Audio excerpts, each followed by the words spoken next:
বেড়াল বলে খাবার ছিল তাই বলো, কিন্তু একা কেমন করে খাই বলো।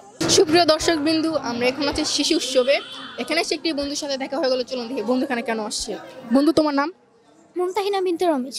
কোন ক্লাসে পড়ো? স্ট্যান্ডার্ড 3। কি? স্ট্যান্ডার্ড 3। আচ্ছা, কোন স্কুল? ওয়েলসলেটে ফ্লাওয়ার স্কুল অ্যান্ড কলেজ। তুমি পড়ালেখার পাশাপাশি কি কি শিখো? আমি পড়ালেখার পাশাপাশি অলমোস্ট অনেক কিছুই শিখি, সাচ অ্যাজ লাইক ড্রয়িং, আবৃত্তি, এসব। ড্রয়িং, আবৃত্তি। একটা আবৃত্তি করে শোনাতে পারবে? হ্যাঁ, অফকোর্স। আবৃত্তি করছি কবি লুৎফর রহমান লিটনের লেখা কবিতা কর্তা ও গিন্নি। বেড়াল বলে গিন্নিকে তার বেড়ালি, আজ সারাদিন কোথায় কোথায় বেড়ালি, অনেক খোঁজেও তোকে কোথাও পেলাম না, তাই সারাদিন উপোস, কিছুই খেলাম না।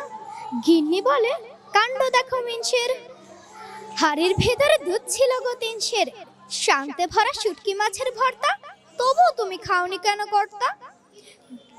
বেড়াল বলে খাবার ছিল তাই বলো, কিন্তু একা কেমন করে খাই বলো।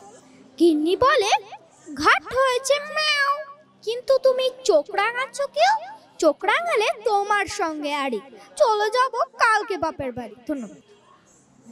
ধন্যবাদ।